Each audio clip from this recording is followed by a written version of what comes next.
Hi everybody and welcome to the Tyler's Tools channel. It's Jim here, and today I thought I'd do a very short video for you regarding the laser which we fit onto both the Picus and the Zoe saw.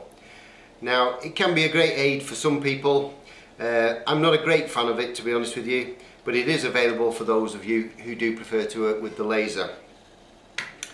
Simple piece of construction. You have two different stirrups, the bigger one for the Zoe and the smaller one for the Picus. They're both attached to the handle assembly, and I'll show you that on the actual saw in a little while. So this is the simple laser assembly. Got a red on-off button here. You see the laser on my hand. Turn that off. It's got two magnets on the back and the wing screw here. This is to allow you to fasten it onto the bracket. So you take the wing nut off, and the washer goes into this hole here. You can see it locks in, and because it's got the magnets it's pretty stiff.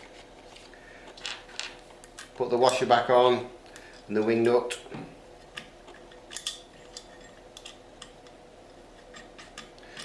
That's now ready for assembly on the machine. The adjustment for the actual laser lining that up with the tiles is here, and again I'll show you that when we go to the saw and do the demonstration.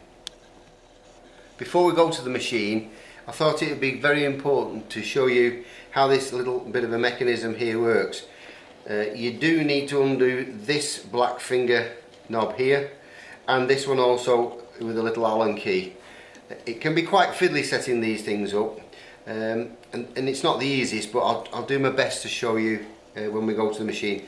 What you really need to be looking at is that this ball joint here, this socket, is moving freely, because as you can see when I move that, it really does throw the thing out of sync. So it's very important to get this nice and free before you start. Okay, I can move this up and down and back and forwards, as you can see, and also I can rotate this. It is stiff, you need to make it free moving. You see that? Completely swings it round. So hopefully we'll be able to demonstrate that better for you on the machine.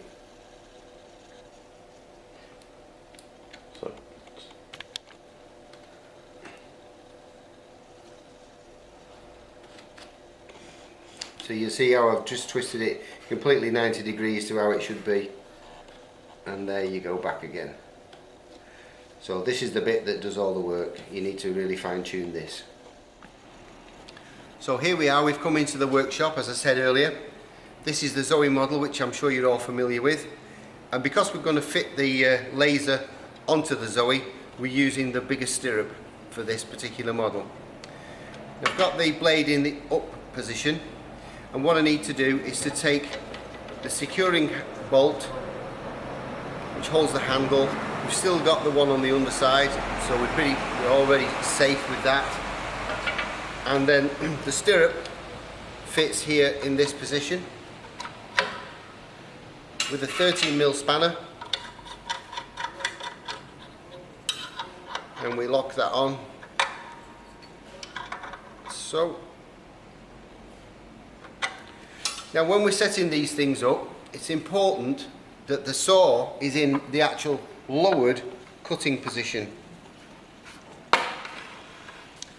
So the blade wants to be right down where you're going to be doing the cuts, and you lock that in, because what you're going to be doing is firing the laser down the line of where the cut's going to be. If it was up here, it would always be in a different position, and you wouldn't be able to get the line of the cut and the laser and the blade in the same plane. So it's got to be in the position that you're doing the cutting. Okay, so what you need now is a piece of tile that's a factory edge and a factory edge and square to the actual stop here. And what we're going to do is we're going to just touch the blade at both ends.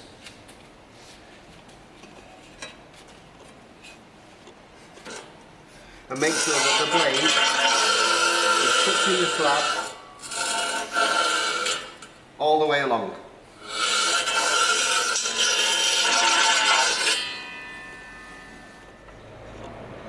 Okay, I've locked the tile in position with the side square here. Not everybody's got this piece of equipment, but I'm just using it for the purposes of this demonstration. So the blade touches along there now all the way,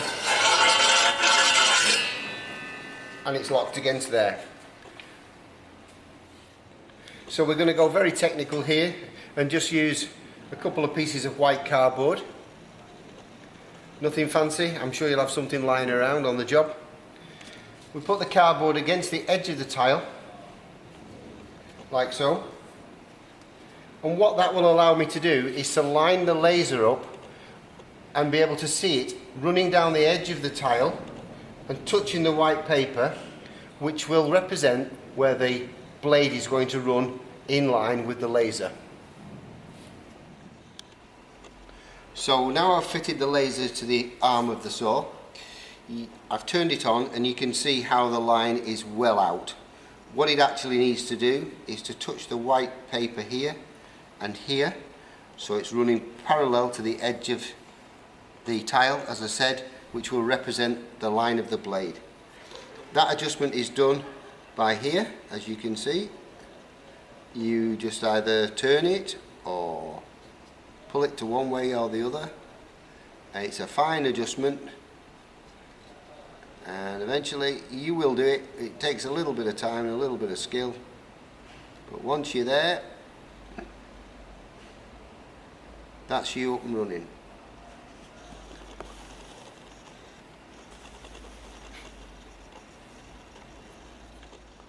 So just to test the theory, you can see the line here represents the saw blade.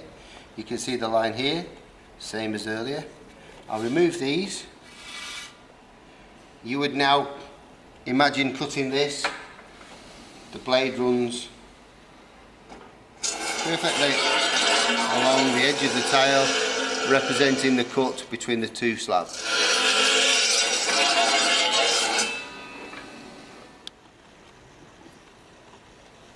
Okay, so once you're happy that you've now set the line of fire, you need to tighten this finger nut up again. What that does is it's locking that bolt in, that ball joint in position, and also take your little Allen key and tighten the top one up as well, and then you're good to go. So I've drawn a pencil line on a piece of tile here, and I'll just do the cut for you just to show you the theory.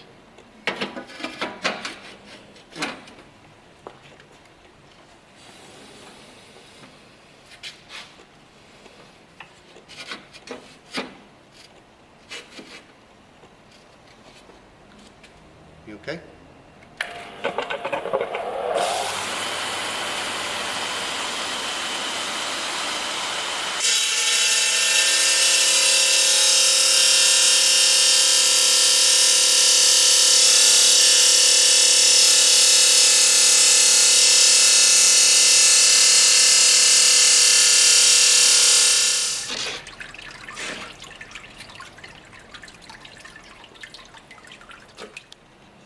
Okay, to sum up, make sure that the blade is in the lockdown cutting position before you set the laser.